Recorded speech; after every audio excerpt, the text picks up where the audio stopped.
Welcome back, ladies and gentlemen. BTM here, bringing you another match in our Civilization series. We are starting our second match, and we're going to play as America, which is super exciting, super awesome.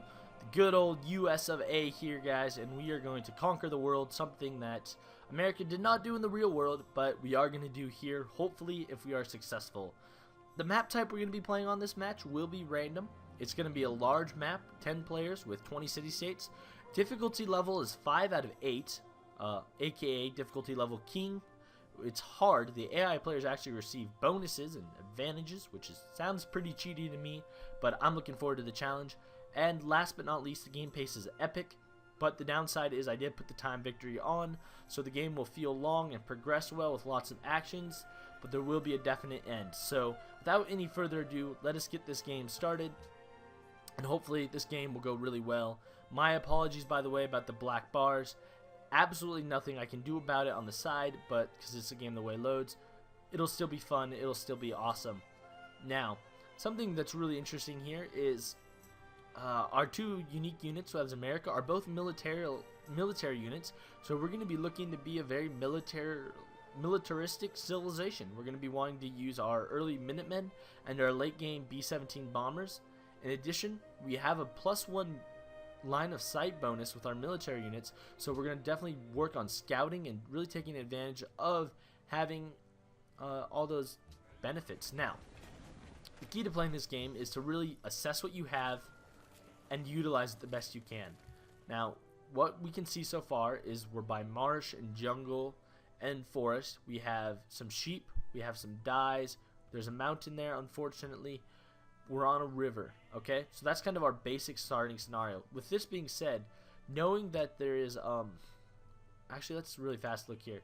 That sheep's on a hill. All we need to utilize that sheep, the only upgrade we need in order to utilize that sheep is actually, all we need is animal husbandry. So we could go animal husbandry right off the bat and try to grab that sheep as fast as we could.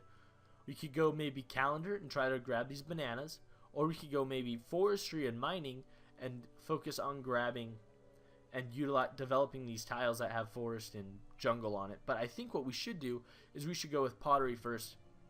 I really like going with pottery. It gives you access to the granary, which gives you a +2 food bonus straight up, which is humongously helpful for your initial city in terms of it growing, and is a very, very good choice. Now, our first building to build, I think we are going to build the monument. I do like having the faster border expansion from having built the monument, so that's going to be our goal here. Get the monument built, work on pottery, start exploring and scouting, and just seeing what's developed with us. And that's what we have to do, or not developed with us, but what's given to us. That's what you do in a strategy game. You look at the situation as it is, and you decide what you have to do, and you do the best that you can. Now, I'm initially noticing, my first thought here, ooh, some cotton, excellent. I was going to say not that much water. There's this little river here, which is kind of almost end, and there's this water here, but we seem to be in the midst of a fairly expansive landmass, for better or for worse, and that is only a lake. Is this an ocean? Okay, this is a coast up here. Okay, good. More cotton, more cows. Initially, my initial thought is we're going to have to push our expansion up here, but I'm not quite sure. And we met Wittenberg. Excellent. I don't know if you guys can hear the music, by the way, but it's very American. It's kind of like a redone theme of America the Beautiful, maybe? I'm not sure. But it's very, very American-y while listening to it. Oh, man, we're going to want to get a city here by all this cotton and these cattle. Oh, any city right here is going to grow like crazy. And it's going to be a really wealthy city because of all the gold there. Oh, man. Oh, there's some ancient ruins. Excellent. Okay. Well, looking at these luxury resources, we know we're going to want a city here that'll be massively profitable, right? That's one city initially that we can already say, alright, we're going to want to get a city. Oh, another. Let's grab this one first. Another ancient ruin. So that's one city up there we're going to want to build. Okay, so we're going to probably need to look to getting a settler out pretty quickly after our monument's done. That might even be our second choice here, because utilizing this cotton is going to provide us a ton of gold, I think, and I think that'd be a generally wise decision. But we'll see. Oh, okay, there's silver and bananas here. So if we were to have a third city, maybe right here nestling in the hills, right? Can you see it? We'll have this city, and this city, and we can connect them all by roads. And sweet, we just got a ton of culture, which will allow us to start expanding early. And the benefit of that is that the mountain range is going to act as a natural barrier, and they'll each have luxury resources in them. So that could be a really, really good potential game plan down the road. But we'll have to see. We know for sure city here. I don't know if this marble alone... Oh, I thought that was silver. I guess that's a marble. I don't know if that marble there alone is worth putting a city there, but it probably is. So we'll see how that moves. There we go. How that works out. We can adopt our first policy. Now, we do want to get a settler. However, that's 3 techs away to get another settler. Is that what we really want to do? Or do we want to go tradition and get a faster growth rate initially? I think let's go Liberty. We're going to get +1 culture. We're going to get more production. And then we can get a settler. I think considering the amount of luxury resources we have around and the way we want to utilize the map, it's probably a smarter choice to go Liberty this game. Now we're going to get this Ancient Ruins in the next turn.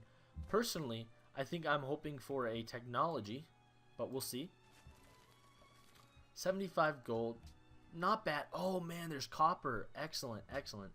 There's a ton of luxury resources on this map. This is fabulous. Haven't met anybody yet. But the bright news is, at least the way it appears so far, is that this entire upper valley area is going to be really kind of exclusive to us, hopefully. And we're going to be able to really utilize this city. And my goal is just to make a web of cities connected by trade routes, I guess, and really kind of utilize the advantage of this area. We will need to make a city somewhere that's coastal so we have access to the water. And excellent, we have the granary. So let's choose our new technology. Oh! No way. Oh wow, you are a beautiful, beautiful queen. Unfortunately for us, she's gonna try to settle there too. So we're gonna have to kill her. How violent can we get? We're gonna have to kill her, guys. But oh man, she's gonna be our biggest threat. Oh man, we can't coexist too. This is a problem here, right? I'm America. And she's Britain, and we're at the area when we revolted. We gotta stick it to her. I don't even care. It's not about winning now. It's about sticking it to Queen Elizabeth. So we're gonna have to get to that pretty quickly. Now, if we're gonna attack her, oh man, we're gonna need to get archery up pretty quickly. Then I think. Oh, if I had known she was right there, I probably would have gone on her, to be honest, and really prepared my military instead. Gosh darn it. Oh man, she's already got a worker, so she's going pretty economical from the looks of it. Now my worry, do I go with the granary or do I go with a scout? Oh, do I go with a settler? We got to go with the granary. Faster growth right now is a better choice. My worry though is that instead of expanding down here, she's gonna plop a city here on my side of the mountain range, and that's just not cool. You know. In history, we were on different sides of the pond, but this time we're not on different sides of the pond, and I don't think we can coexist on the same continent. But we're the 2 worst people in the game, and wow, look at his beard. Way to go, sir. Way to have a beautiful, beautiful beard. Nice to meet you. And you are an extremely wise and remarkable man.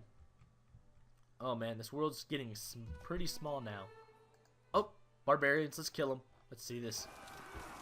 There we go, look at that. Go America. Woohoo! Oh wait, we took more damage. Never mind. Probably shouldn't be cheering. We lost that battle. It's okay, guys. We're back-to-back World War champs. I just like to remind you that World War I and World War II, you know, we did a pretty good job. So, actually, you know what? I'm gonna leave this barbarian alone.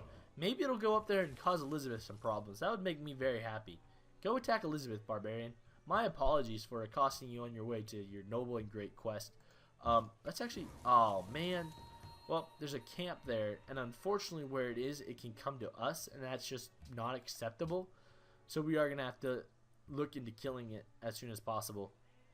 We're also going to have to look into buying an archer as soon as possible as well. Minor defeat. I knew that was a minor defeat, but I wanted to go for it anyway. I was hoping to get some experience for my American Warrior. American Warrior. That sounds like a really bad reality TV show, doesn't it? American Warrior. And whoa, who is that? Is that... It's gotta be somebody else. We haven't met them.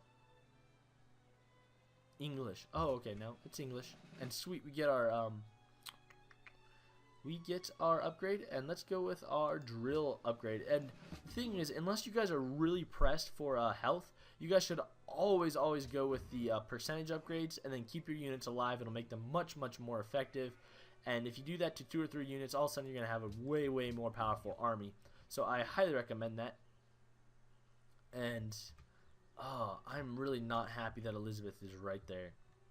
I mean, it's really good for us because we can conquer her city, put our city here like we planned, and then like connect them all and like make this kind of intermountain. No, that's not going to work. London's actually going to be pretty isolated from us in our plans, I think. I don't see a way to connect them. But my biggest fear really is we need to get a city here, and she might not let us coexist. So that's going to be really interesting. On the bright side, though, we can get a policy, and we're going to go post haste to getting a settler as fast as possible. That's got to be our biggest goal here. Get another settler on the map. And you know what? Do I want a settler here on the copper, or do I want it here on the coast? If we put it here on the coast, it will have access to 2 cottons, then this one and that eventually down the road. But it won't necessarily stop her from... Yeah, we'll do that. I'd like that to have that copper, but I don't think I'm going to be able to grab it. That's for sure. Okay, so our goal is going to be to get a city up there as fast as possible. And who is that? Oh, that's her scout. Oh, man, she's scouting me out. Oh, man. And, oh, wow, look, he's got more warriors as well. Let's actually heal up a bit. We got time. We're going to get an archer on the field right away. Now, if we're going to utilize this cotton, which we plan to, and these dyes, which we plan to, and these bananas, we're going to need to get to calendar as fast as possible. So let's research calendar next. And actually, I said as fast as possible, but I was actually pretty close to being able to research it. So we're going to research that right now. We're going to keep monitoring this developing situation. Now, this is a strategy game, so what we need to do is we need to not get too crazy here. Let's take a step back, right? If we can control these 2 exit points, we will completely cut off London, not only from reaching us, but from being able to effectively attack us. So long term, we could not be in that much trouble. Now, being Washington, I do have a cheaper way of buying tiles. If I put a city right here, or even right here, not on the river unfortunately, but maybe right here on this river, right? I'll start off with tiles up to here. I can then buy this tile, and that will cut her off from accessing in and out. I could possibly even buy that tile. I mean, that's going to cost a good amount of gold, but it's doable, and it'll cut her off. Then all I have to do is put a unit or 2 here to completely isolate her, and she really can't attack me because she's going to have to start coming through choke points, which really always favor the defender. So in the long run, I think we definitely can and will win this game, as long as we stay calm and we get control of those choke points. But right now, let us really take over and kill this barbarian encampment. And here we go. Oh man, I'm kind of stressed out about this, I'm not gonna lie. Oh sweet, we got spices in our territory as well. That's great. Now for turn 30 here, we're going to finish conquering this barbarian encampment. Excellent. We got some gold. Excellent. Our units need orders. Which units? No units. And we're going to call it a quits here, guys. This first episode, we're going to do turns 1 through 30. I hope you guys like this shorter, faster paced format. A little bit more strategic. And we're going to see if we can win this game. And hopefully in the next episode, take control of this area and isolate London from the rest of the world. Thank you guys so much for watching. If you guys have any suggestions or comments, be sure to leave them. I love hearing from you and I love following your advice if it's good advice. So good luck, guys. Thank you guys so much for watching. We'll be back with another episode tomorrow. And until next time, guys, good luck and happy hunting.